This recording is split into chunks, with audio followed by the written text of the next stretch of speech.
Hi everyone, I'm Conor, and this is Conor's Crew. Today, I'm joined by Caroline Livesey, who just set a world record cycling the NC 500. We've got so much to talk about, so let's get into it. Hi everyone, today I am with Caroline Livesey. Caroline, thank you so much for your time today. It's lovely to meet you. Nice to meet you too, and thanks for having me on. Oh, it's a pleasure. So, I'd like to go right back to the beginning. What were you like as a child, and where did your love of adventure come from? What was I? I mean, I always wanted to be outside. I think it comes from my parents, really. Growing up in Scotland, they are very much into kind of sport and not having us in the house. So we definitely got kicked out of the house from a young age and just kind of made our own fun outside. I've got an older brother he's a big risk taker. So I think he was part of the reason that I ended up like I am, just wanting to push my limits and boundaries and find scary things to do. Because I think a lot of our childhood was climbing trees and, like having skiing and having adventures in Scotland that kind of were a bit crazy. It sounds lovely having all those adventures, and I know that you were really into rock climbing and mountaineering. What was it about climbing in particular that really grabbed you? Again, it's just a love of the outdoors. I got into rock climbing when I was at university, and So I was never, I mean, I climbed indoors a bit, to train and whatever. I got quite good, but I never was into climbing for the sake of climbing. For me, it was always about going out and having massive days in the mountains where you're setting off in the dark and you're hiking into a big route and then you're climbing for the whole day and then having to get back or, whatever. And so, I don't know, I think it was just a love of the physical movement and the purity of being up on the rock.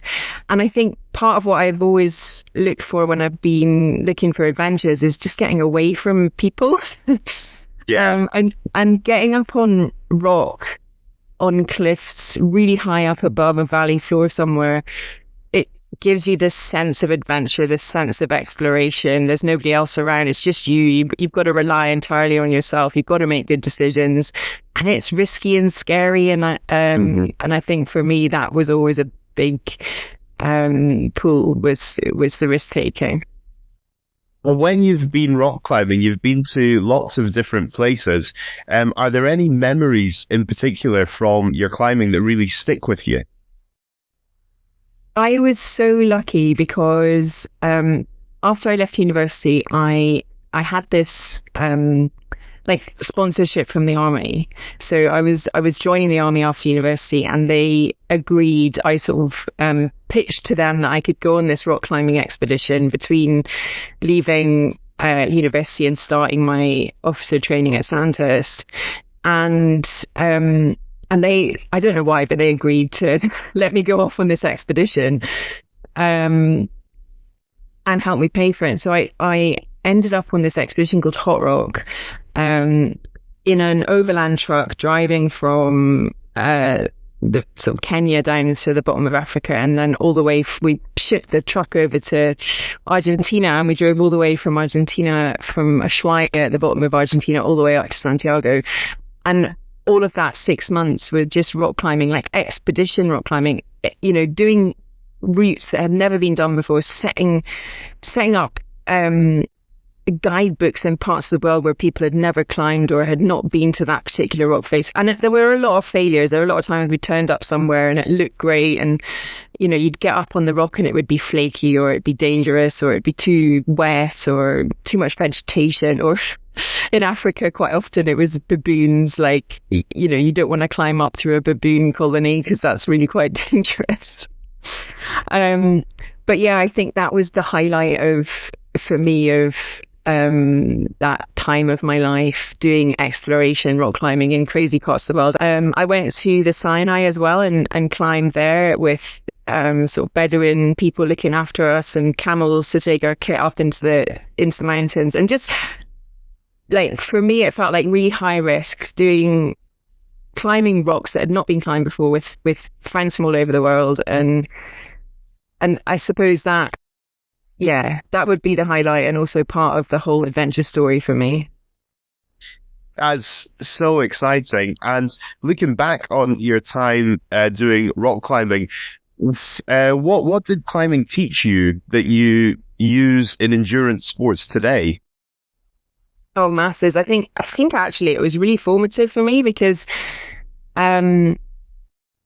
you really learn about yourself when you're in situations where you're under pressure, but there's literally no one else you can turn to. You're in the middle of a rock face in a country where healthcare is not on hand, and you've got to rely on your skills, technique, but also knowledge and decision making under pressure.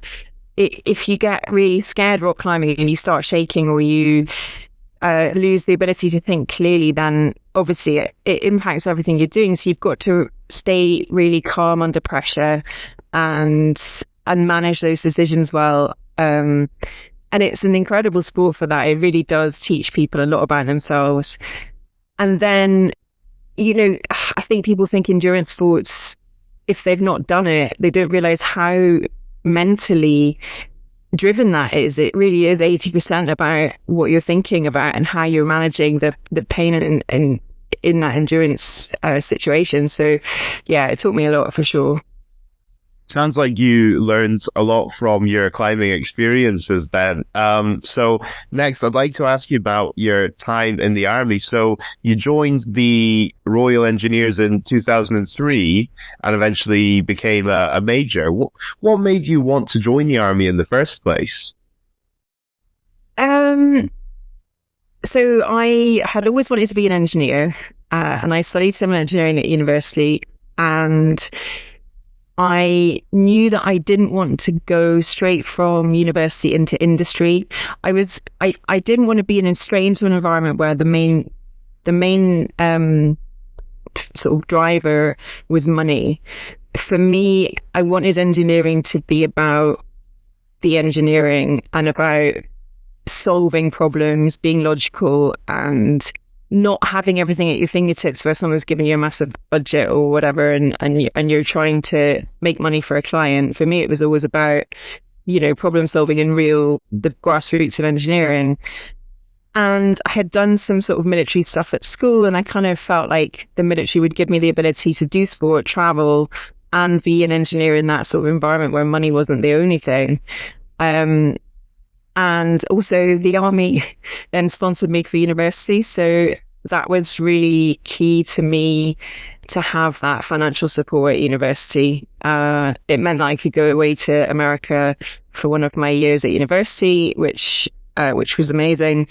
And yeah, it just gave me a lot more freedom while I was at university to not have to work at the same time, sort of thing. So, I mean, I was working because I was doing army stuff while I was at uni, but I wasn't working in the sense of like having a waiting job or something like that. Yeah. I see what you mean. And tell me a bit about Sandhurst when you were going through training at Sandhurst.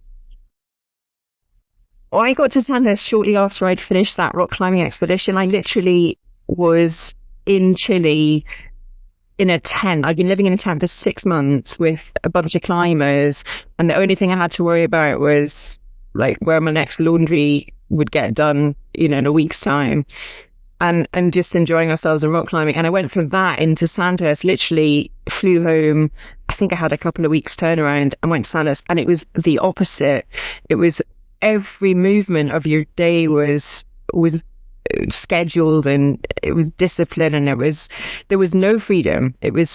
I went from all the freedom to no freedom, and it was a massive culture shock. And also I was so fit when I got to Sandhurst because I'd been rock climbing for 6 months. I'd been hiking with all this climbing kit, and I was fit anyway. And so the fitness aspect of it never really fazed me, whereas a lot of the other students who join Sandhurst, that's the really difficult bit for that. So I was there, I lost all my freedom. I wasn't really engaged in anything particularly, but I kind of knew it was a means to an end. I knew I wanted the outcome. I really hated it at first. I really didn't enjoy it at all. What was the toughest thing about it? Just the lack of freedom, just the lack of any time for myself, and being immersed with other people the whole time in really close quarters. It was kind of like going back to school, you know. It's like you're just in an environment where you can't get away from people, and for me that's really hard. I need time to myself and freedom, and so yeah, I think it was just that was the hardest bit. I mean, obviously there's a lot of hard stuff you do there in terms of the training, but I think it was just the overarching thing for me was just like, can't get away. Oh yeah, it sounds like that would have been such a huge change to what you were used to before. Tell me about your time in Afghanistan. What was that like? So I went to Afghanistan as part of a team called the PRT. So we were provincial reconstruction down in Helmand province. Our sort of overarching goal was building infrastructure. So I was part of a design team. I had a group of guys, and we worked with the local contractors to essentially get things like health centres and roads and government buildings built. And, you know, it was all done with American aid money and British aid money and from various other countries in Europe. And that was what I did over there. But we were also living on a very small base, a place called Lashkargah. The sort of distance to run around the base, there was like a trail to run around the outside of the camp, and it was 1 kilometer. I mean, it was tiny. So you're living in close quarters with a lot of military people. The risk is very high because you're in. We were based in a town essentially. This 1 kilometer camp was in Lashkargah, which is the capital of Helmand province, and the battle is raging out there, and you're sort of stuck in this little cocoon, trying to make a difference by bringing infrastructure that you hope is going to help the local community, but at the same time knowing that in reality in the future it's probably not going to have the impact that you want it to, and it was just a difficult environment to live in, and to work in, especially for a woman. I was working with local contractors. I was the boss of the team I had, but they didn't speak to me because I was a woman, so I had to do everything through my guys who were there on the ground. And at first that was hard, but I mean, you just get used to it and you kind of accept that that's how the culture is. Yeah, I'm sorry to hear about that. That must have been really hard. And between, that experience and everything else you experienced in the army, was there a moment where you thought, wow, I've experienced so much here and I'm really good at just coping with everything, coping with stress, with endurance, and did that influence your path after the army? I think it's only in later life. I left the army in 2013, so it's a good, 13 years ago now. And I think it's only in later life in recent years that I've realized that I am good at certain things that have developed because of the experiences I've had and the way my life's been. But I don't know, I kind of fell into endurance sports. I started triathlon when I was in the army. I met my husband Mark while I was in the army in triathlon, and we just egg each other on. And I think our relationship is the underlying sort of thread through our lives that has led us to do all the things that we've done, because we support each other's crazy ideas. Okay, that's really lovely. So you think meeting your husband Mark really influenced your journey in endurance sports? Definitely. Yeah, definitely. I mean, I was very new to the sport at the time. He had been doing it for quite a long time. And he was, he and other people in the military in that environment saw the talent I had for the sport and were very encouraging. And I think if I hadn't met them and been encouraged in that way, I'd have probably stuck to rock climbing or done something different. The army, I credit the army and the guys I met in the army with triathlon, and Mark was a very key part of that. And do you miss your time? Do you miss being in the army? How did it feel when you left? Did you feel any sadness? No, it's funny because it was always, the army is such a lifestyle. You can't be half committed, or it's not like another job where you can kind of just go into work and get it done and go home, because it's 24/7. It's every day of the week. Things can change on a dime. You literally don't know what's coming the next week down the line. And if you're not 100% committed to it, it's very difficult to not feel pissed when something comes down the line that cancels all of your plans and you suddenly are away for like 4 months and you don't see your family. And Mark was leaving because he'd reached the end of his service. He'd done 22 years and he left. And after he left, it was much more difficult for me to be away because he was at home. He was building a life, building a business. He needed support and help, but also just, it was a very different lifestyle to what we were used to. And I just got to the point extremely quickly after he left of like, okay, this is not going to work. I'm also not fully committed to this because I need to be at home now. I'm just going to leave. And I was very lucky because I got out within 6 weeks of making that decision. And normally you have to serve a year. But at the time, the army was trying to get rid of people. It was downsizing. So, I just got lucky and walked into a job as an engineer and, after I left, which really paved the way for us to have a normal life after the military. But no, I don't miss it. We don't look back really. Mark and I moved on very quickly from that life and have extremely different lives now, which we love. So tell me about your very first triathlon, because I imagine it's a bit of a jump moving from what you were experienced into moving into triathlon. Do you remember your first triathlon? I do so clearly. It was an Olympic distance race. It was in near Nottingham in the UK. I was at Sandhurst at the time. I had been basically talked into joining the Sandhurst Triathlon Club. They had all the bikes and wetsuits and stuff. So you didn't, it was great. It's quite an expensive sport to start triathlon because you need a lot of kit. But I didn't need to buy anything. So I got talked into doing this race. I did not know what was coming. I was not remotely well prepared for it.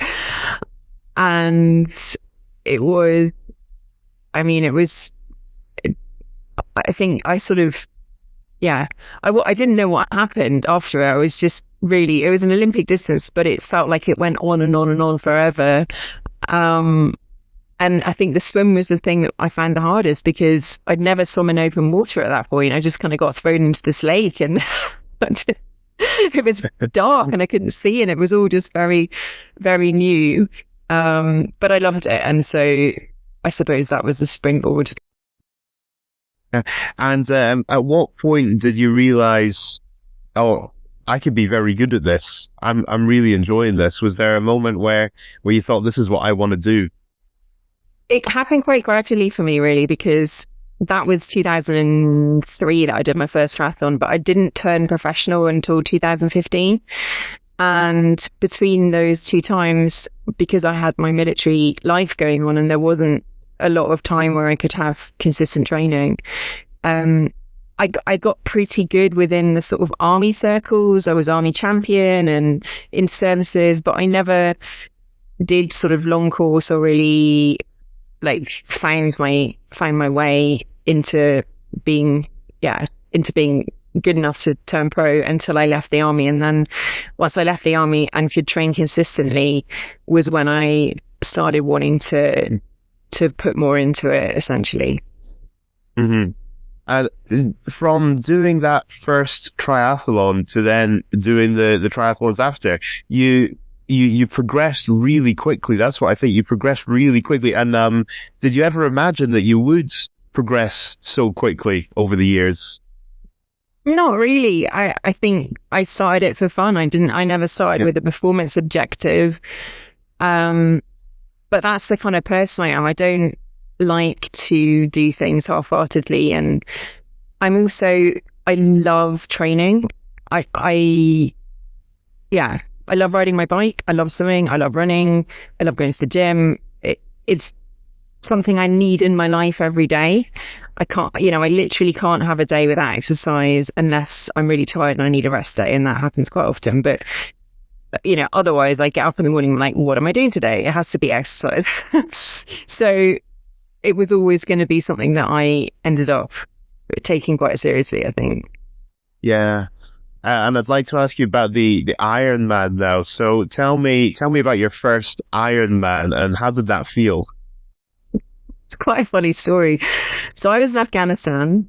I was chatting to Mark on the phone. We got one phone call a week. So I would speak to Mark, and sometimes I'd be lucky to catch Mark's daughter Poppy, who at the time was about 4, and speak to her as well. And I was having quite a rough week, and we had got engaged just before I went to Afghanistan. So when I came back, I had 6 weeks from returning home to our wedding.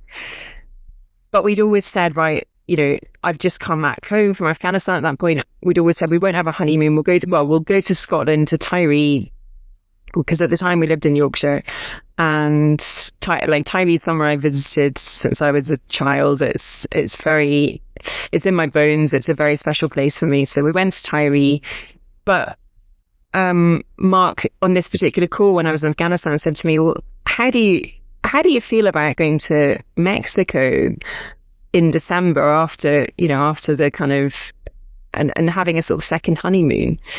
And I was like, I thought we talked about not having a honeymoon when we went away. And he was like, well, there's an Ironman that week. And I was like, I'm in. Let's do an Ironman. And I think I would have said yes to anything at that point. I was just desperate for some normality and something to aim for outside of the cocoon that I was in. That was really stressful out in Afghanistan. So, so I agreed, and that was the start of my journey into my first Ironman. We went over there in December. We'd got married in September. Went to Tyree, and I remember being in Tyree then, training for this Ironman. Swimming in the sea in Tyree. It was freezing. And we went out to Mexico, to Cozumel, for our first ever Ironman, 2009, that was. And no, 2010. And yeah, that was our first one. And it was quite an experience. It's extremely hot, very humid. It's on a tiny island in Mexico. It's the most beautiful place. I went back actually for my last ever professional Ironman there in 2019 to sort of close the loop.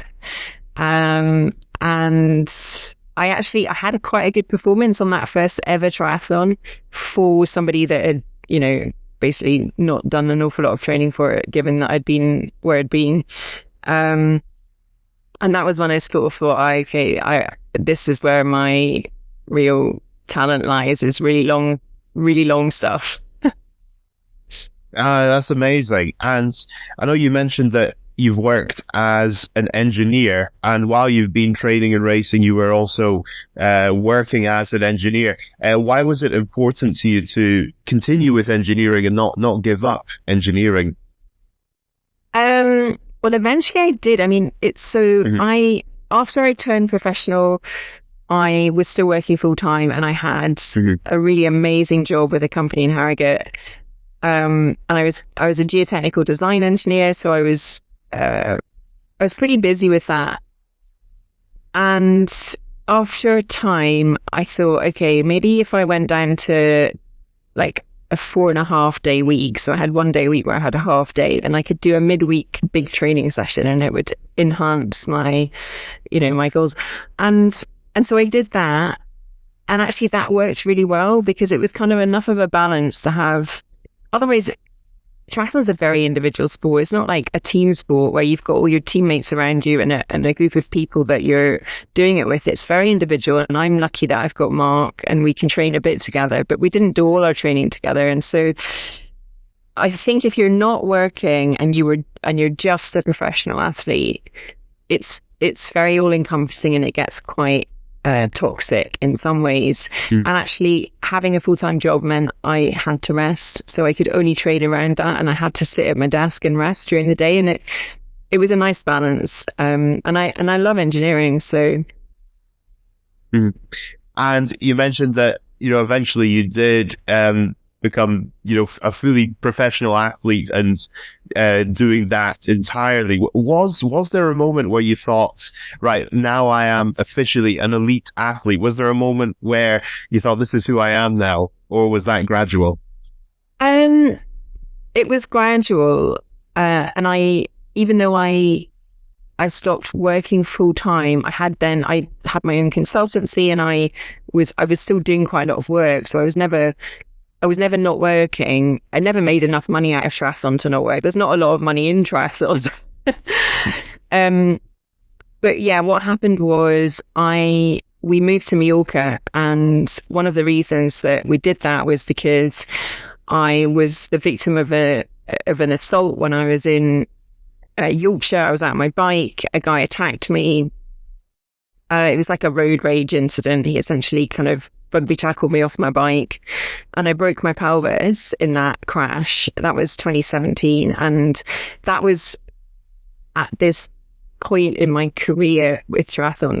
I was on this massive upward trajectory. I just had my best ever performance about 2 weeks before that. I knew that there was more in the tank. I was really excited about the future and everything, and then this thing happened, and I broke my pelvis. And after I didn't know at the time it would be such a big deal, but after I never quite got back to running as well. That sort of level of injury is quite difficult to get back to like elite level sport with. But anyway, it was the catalyst for some really good things, and after that was one of the reasons that we ended up moving to Mallorca, and that's been such a massive positive in both our lives. And I always think, things happen for a reason, and actually, the number of good things that have come out of that way outweigh the fact that, it happened. So. Well, it's really great that you're seeing the positive sides of everything that you experienced. But I imagine that must have been really, really tough and quite frightening as well. Was it difficult psychologically to get back on the bike after something like that happens? No, it could have been. And I have worked with a number of athletes. I'm a coach now, and I've worked with a number of athletes who've had bike crashes and have found it very difficult to get back on the bike. But for me, at the time, I was working with a sports therapist anyway, in terms of maximizing my own mental approach to racing. So when this incident happened, I had him to talk to, and I worked through it and processed it very quickly. And I love riding my bike. I wasn't going to let that thing take away that love for me. So it was tough the first couple of times, but more because of the pain than actually the psychological impact. But I also think all of the experiences I've had in my life, and being in the army as well, you learn to let go, and I've always been quite good at that, and I've definitely got better at that as I've got through life. It's one of the most valuable things you can learn, I think, in life, is letting go. And holding on to anger or pain doesn't serve you. It doesn't make your life easier or create any positive impacts in the world at all. It's really just creates stress for you inside. So learning how to process and let go of things is such an important lesson. Yeah, it sounds like you've processed it in a really healthy way. And looking at the mental side of sports and endurance sports, has fear ever stopped you from doing something you wanted to do? Or have there been anything that you're afraid of, regarding endurance sports? So I think fear, when we experience fear as adults, it often signifies something that we need to move towards, not away from. Usually it's not real fear unless there's like a bear chasing you. The way we talk about fear in modern life is around things that really are just things that we're avoiding. We feel uncomfortable about. Perhaps it's to do with a social pressure or something that we've learned in our childhood to be afraid of, but actually there's not really any point to that fear, and it often gives us an excuse to grow and embrace that fear and actually move towards it, and it gives you a chance to learn things about yourself which you wouldn't otherwise learn. And I definitely feel that it's rare that I'm scared of something, but mainly because of when I do think, oh, I don't want to do that, or I'm not sure about that because I'm a bit afraid or whatever, then I think, well, where's that coming from? What is that? Is that really fear, or is that just you avoiding something that feels uncomfortable? So no, I'm in terms of endurance sports, I'll often be uncertain. I'll often stand on the start line of an event and really not know how that's going to turn out, what the outcome's going to be, how it's going to feel. There's tons of uncertainty there, but it doesn't create fear in the same way that you would be meaning.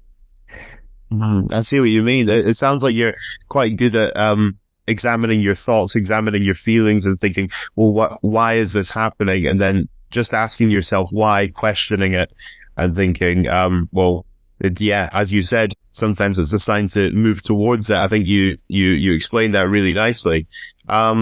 What does resilience mean to you? That's a really good question.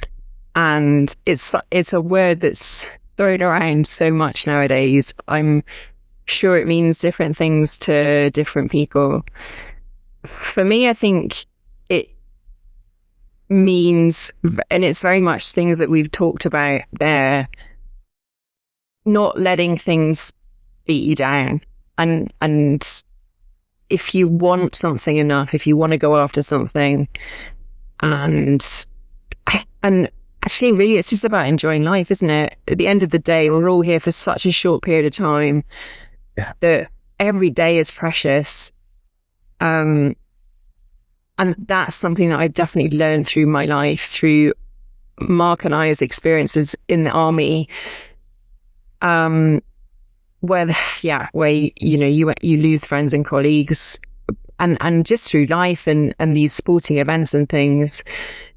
Life is just so short. And I think resilience to me means being able to find the positives in situations and continue to live your life in the way that you want to live it, but also in service to the world, making the world a better place, without letting things beat you down, because life happens, really shit things happen, but ultimately a lot of it is just random. It's the way of the world. It's mysterious. And if you have a victim mindset where you think, why me? Why did that happen to me? Why is whatever situation in my life right now happening? Control what you can control and let go of the pain and suffering, and try to find the small happy things every day. I think that's what resilience really means to me. That's a great answer to a difficult question. That's a really great answer. Tell me about Canada Man, your experience doing Canada Man. What was that like? Amazing. So Canada Man was the first time I stepped away from mainstream Ironman and did this thing called Extra, which for people who don't know is an extreme triathlon. it's long course triathlon, so it's the same distance as Ironman, which is a 3.8k swim, 180k bike, and a 42k marathon run at the end. But it's generally in crazy environments, up mountains, in cold water, you know, whatever makes it extreme. Like, it has to be extreme in some way. And Canada Man was the first time I'd done that. It's an absolutely stunning race in a beautiful part of the world. And funnily enough, I was listening to Historic Ali that you had on the other day on your podcast. And it brought me back to Canada Man, because it's a place where there were lots of Scottish settlers. And what was really interesting to us was the place we went to in Canada called Lac Mégantic. It's over in Montreal area. They have like the history of the town there and they've got all these pictures of Scottish families that went over there. I can't remember what clan it was, but went over there, you know, really early on, and were the settlers that made the place. And funnily enough, we felt really at home there. It was like, yeah, it's a very, very beautiful part of the world, and very kind, nice people. And yeah, the race was extreme, very, very hard. And it was a 12.5-hour race day, I think. And I won by 20 seconds or something. Like, it was like a sprint to the finish line. And it was very extreme in so many ways. But I loved it. And I just really enjoyed being, like, combining the two things, like being up in the mountains, having an adventure, being completely away from people, and doing this sport that I loved. Oh, what is it about extreme events that appeals to you more than a conventional race? I think it's just it's two things. It's being closer to nature, being in raw environments. X-Ride takes you to places that you would never go, and puts you under extreme physical stress in environments that carry uncertainty. And so it's that, and it's the uncertainty of standing on a start line and not really knowing what's going to unfold. I did Keltman 2022, I think it was. And for those that don't know, Keltman is an extreme triathlon in Scotland. It's held up in Torridon. You swim in the sea up there by Torridon, by Shieldig. You cycle up Loch Marie and sort of round to Garve and back towards Torridon, and then you run up Banai and back into the village, and it's just the most incredible race.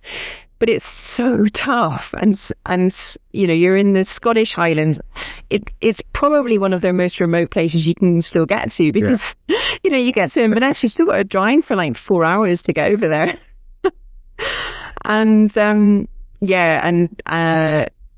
don't know, it's a wonderful race, and I think it embodies everything I love about extreme triathlon. You know, great places, amazing people. It's got a lovely community built around the race. It engages with the locals. It brings money to areas that wouldn't otherwise have mass tourism coming, and it puts you under an awful lot of stress and pressure, which I enjoy. Yeah. It sounds like there's a lot of positives to it. And you've done Canada Man, you mentioned you've done Celt Man, Norse Man, Patagon Man, you've done so many. What has been the most brutal experience? Probably none of them. I mean, out of the extreme triathlons, I'd say the hardest one was probably Norseman, but it was a situational thing, and the weather and stuff. But actually the hardest thing I've done to date was actually a run that we did in Nepal at the end of last year.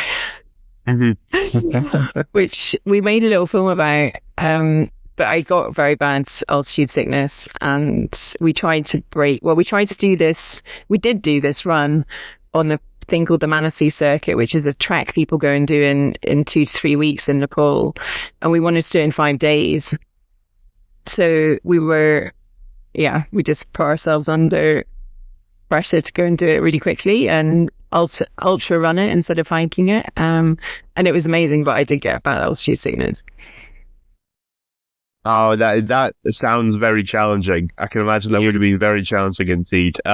You've won Patagonman twice. How did it feel to win that?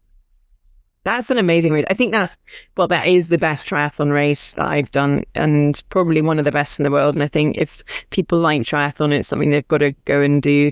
It's an incredible part of the world. Again, it's a lovely community, wonderful people, and the course is just staggeringly beautiful. It really is staggeringly beautiful, and I can't even describe it. People should go and watch our films about Patagonman. We've got two, one from each of the races that I've won there, and it is like, yeah, it's just breathtaking. And so doing a race like that in that environment, enjoying it so much, and then also winning twice, yeah.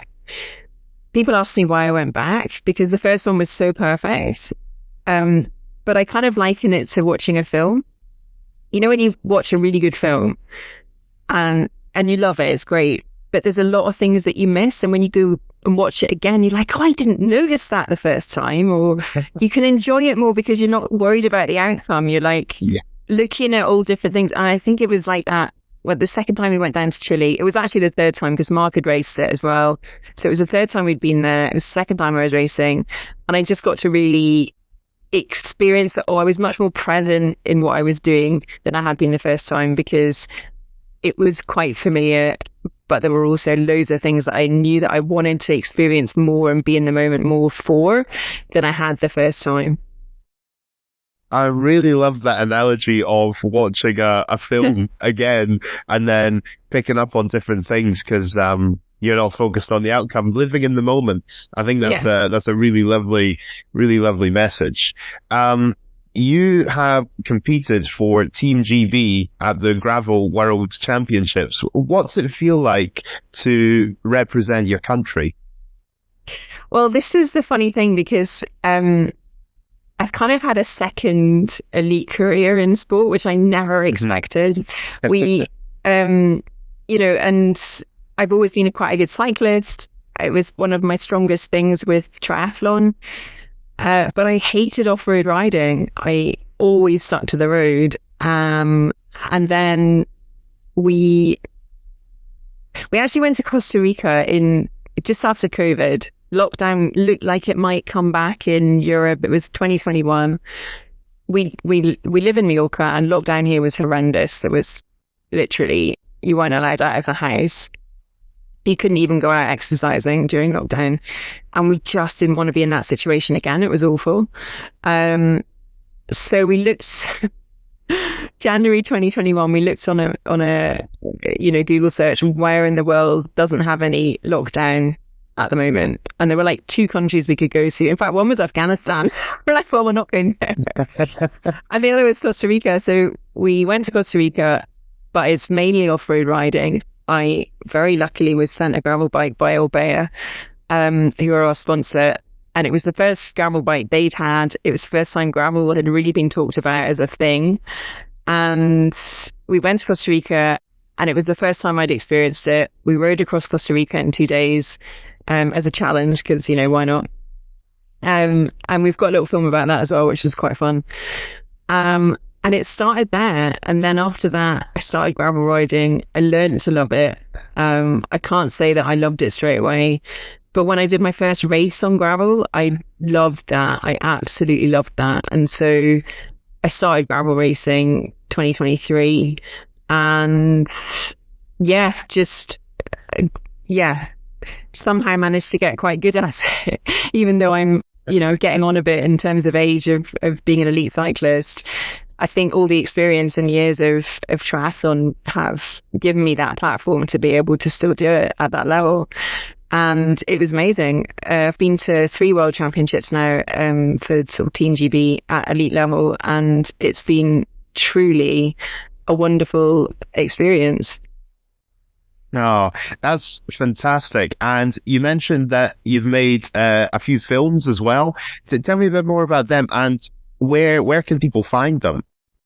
Yeah, so my husband Mark is a filmmaker, is self-taught. He started to learn actually during COVID lockdown, properly. He made his first film would have been actually probably just before that. But then he taught himself a lot during lockdown. So he's on YouTube. It's The Brick Session. You can find it on my Instagram through the links in the bio, and on his Instagram. He's also The Brick Session on Instagram. And we've got loads of little documentaries on YouTube about our adventures all over the world. Oh, well, excellent. I'll definitely be checking them out later. And I know many other people will as well. Now, I realize we've been talking for 50 minutes now, but we've still not mentioned the NC 500. I think everyone wants to know about the NC 500. So why did you decide to do it? It's just an incredible achievement. So, 2022, Mark and I wanted to go and do an extreme triathlon in Nepal called the Himalayan X-Tri. Yeah. And we flew over to Nepal. We'd prepped for this race. It was a crazy, crazy race. We got there. I got very sick.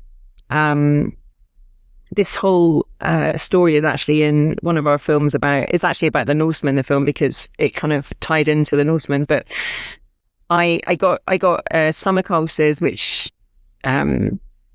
I got food poisoning on top of, which then burst the stomach ulcers, and I ended up in hospital in Nepal for a couple of weeks. And anyway, long story short, we ended up not doing the extreme triathlon and instead spending quite a lot of time recuperating in Pokhara. And we met, we were staying with a family there anyway. We were it's like a bed and breakfast type homestay is what they call it in Nepal. And because I was recuperating, we ended up spending a lot more time with this family, this Nepalese family, than we would have if we'd been fit and healthy enough doing this race. And my husband, Mark, comes from an extremely poor background in Yorkshire. And he was brought up on a council estate, very, very little money, hungry for most of his childhood. So when he sees kids on the street, it's very emotional for him, and it's very personal. And in Nepal, in Pokhara, we kept seeing these kids on the street during the school day. And so we spoke to the family and we said, what's happening? Why are these kids not at school? What's the story? And it was then that we started to learn about education in Nepal and how it's not free. There's essentially, for poor families, there's very limited opportunities because they can't afford to send their kids to a good school. The kids can't learn English. The government schools, there's not enough of them. So they're really underfunded. There's not enough teachers. So the kids that go there are poorly educated, poorly looked after. And sometimes the schools just haven't got anything to teach the kids with. It's just a concrete box that the government's funding a teacher for. And Mark and I said, okay, well, how much does it cost to send a child to school for a year? And we found out it was like £350 for a year of education. So we thought, well, we're not rich, but we can afford to send a kid to school for a year for £350. Let's just find a child who needs help and we'll just pay personally for their education. And we felt like, given what the community there had given to us during this whole saga, it was the least we could do to give back. And what I'm getting to is that this is the start point of what is now Peak Education Nepal, which is a charity that we co-founded. But we never set out to find a charity. We didn't go to Nepal and think, oh, let's find an education charity. We started paying for this one child. We talked about it on Mark's podcast, The Brick Session. People who were listening said, oh, we'd like to also do that. Can we help? And it's became a kind of GoFundMe for a year or two where people were just donating crazy amounts of money. And we ran some competitions on the podcast, and it just kind of snowballed. And eventually last year, I realized that I was in the situation where I had to make it a regulated charity in Scotland, because I was doing kids out of money by not claiming gift aid on all these donations we were getting. And it was just the kindness of people, strangers, complete strangers, donating £1,000 to help these kids in Nepal. So we're in a situation now where we've got 15 children that we support and 3 primary schools that we support. And towards the end of last year, we went to Nepal to visit the family and to go back and visit all the children that we now support. And while we were there, I had this realization that I needed to do something big to start getting the name of the charity out more, to raise more money, awareness, and just get it into more people's inboxes. I thought, what can I do that's a bit crazy, that's going to motivate and inspire people to also go out and have adventures, but to donate as well to the charity? And I'd heard about the North Coast 500. And I'd watched Mark Beaumont, who I know you've had on the podcast. He'd done it twice now, actually. And he set the original record for cycling it. And then he did another record for cycling it as well, more recently. And I think I'd watched his film on GCN. And I thought, well, why don't I see if there's a women's record for that? And why don't I go and do that and try and do a fastest known time on that course? And that's Scottish. It's something I want to do anyway, because I want to go and ride this route. And it all, I think people will enjoy seeing that. So that's where it came from. It was really all about, what can I do to raise money for the charity that would be a bit mad? That's outstanding. And it sounds like the charity's already had a big impact. And it sounds like such an amazing charity. I love the story that it wasn't originally planned when you went to Nepal. It was through your experiences. Both of you thought, well, what can we do? And it sounds like you've done so much, which is fantastic. And it's great that there's the generosity, that everyone's been so generous in supporting that as well. And I wish the charity every success, and I hope it goes from strength to strength. And the fact that that's the motivation behind this NC 500 record, I think that's amazing. I think that's really, really amazing. So I wish you every success with the charity. And please continue the great work that you're doing on that. I'd like to know a bit about the preparation for the NC 500 in the months leading up to doing it. What things do you do to prepare? I broke it down into, so it's an 830 kilometer, 516 mile route. And I broke it down and I thought, how much of this route or how much of this distance do I think I need to do in training to be able to do this record? And I talked to Mark about it and we decided about half, because any more than that and you're going into kind of sleep deprivation, and actually we've done a lot of sleep deprivation in the military.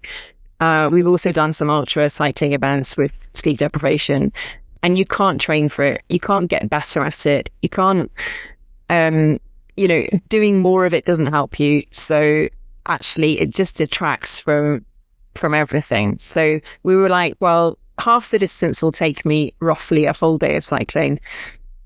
I'll do that. I'll get to the point where I can do 420 kilometers in training, and that'll be enough.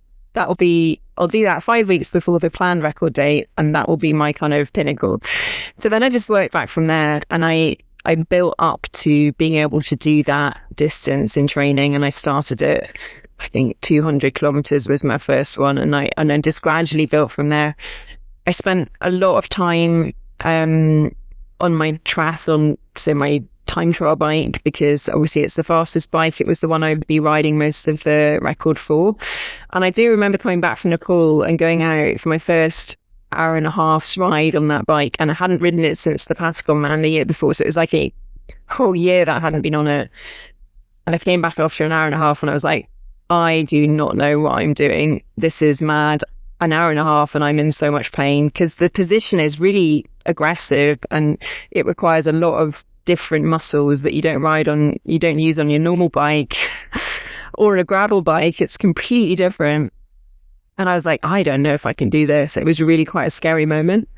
But I just gradually built from there. I did a lot of gym work, a lot of neck strengthening and shoulders and back, and just getting all of those muscles really fit as well for the long distance, the long time that you're going to be in that position.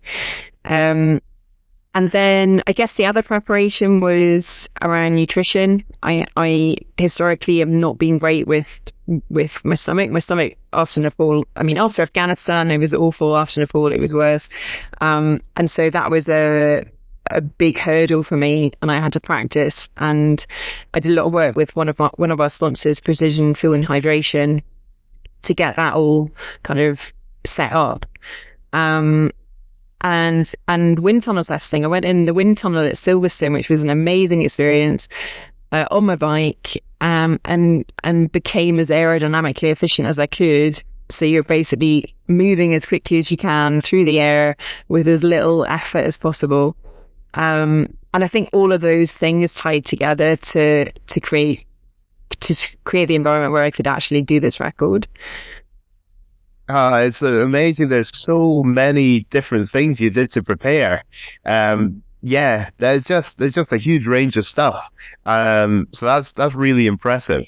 Now, talk us through the ride itself. What was going through your head at the time? What were the hardest moments along the way?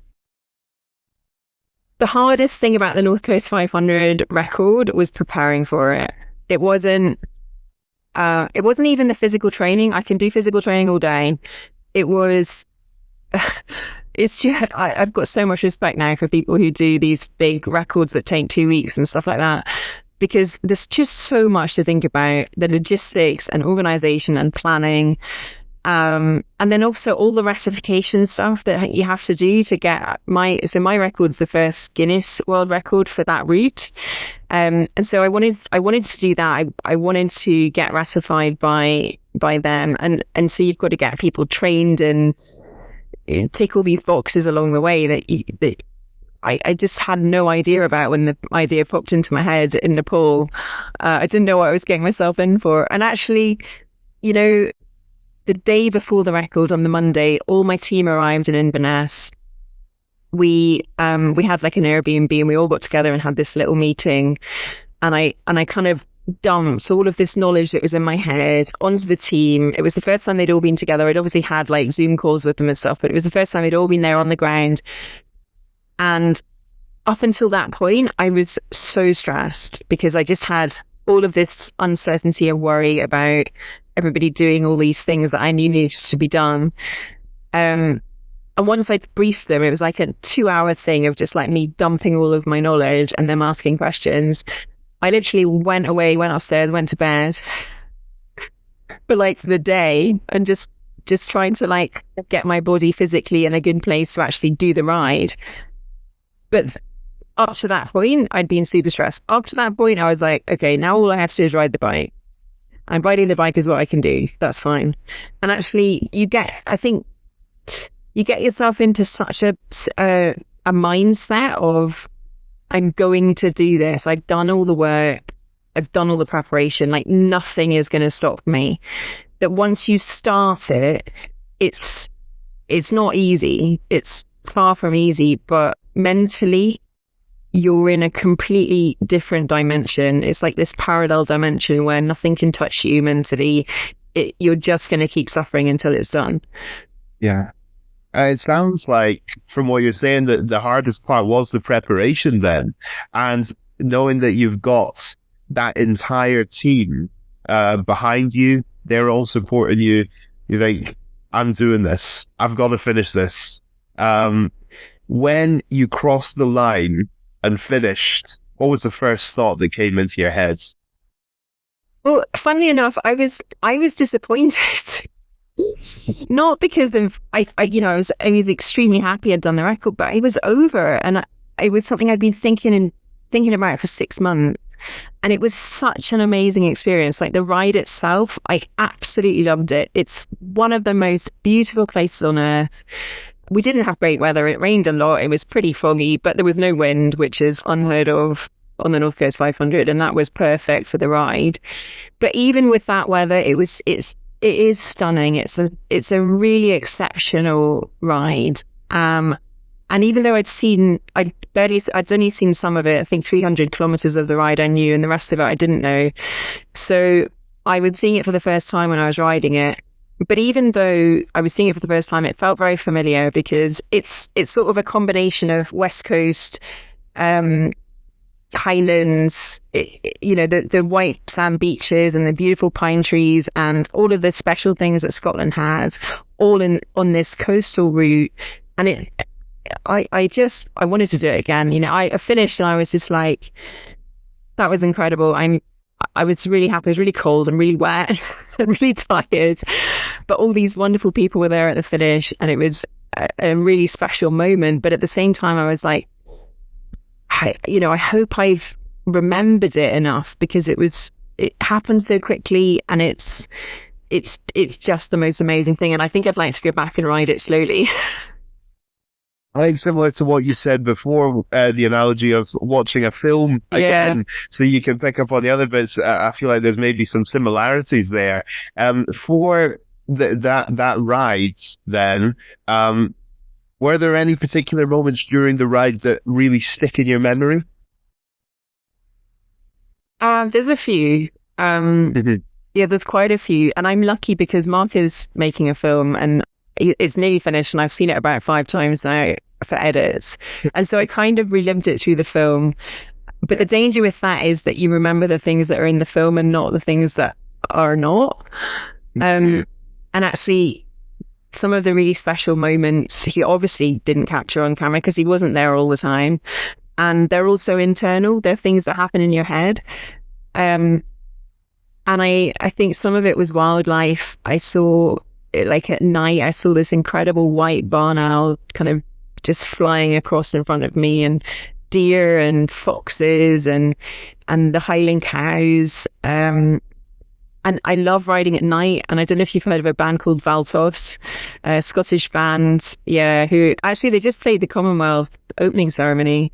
But I've known about them for a while, and I had their music on at night when I was riding through just the most amazing place in Scotland, with this on my own essentially, because although you've got your crew there like behind you can't see them, with this music, this Scottish music blasting in my ears, and just having such a good time, just having the best time.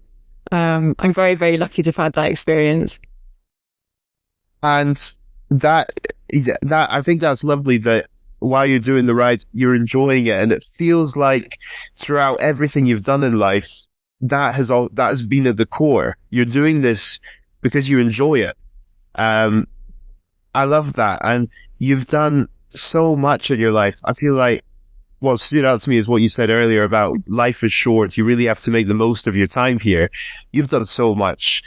Today, we've talked about your time climbing mountains, your time in the army, Ironmans, extreme triathlons, the NC 500 record, and all the amazing work you and Mark have done with your charity, Peak Education Nepal. That's incredible. My last question is, what's next?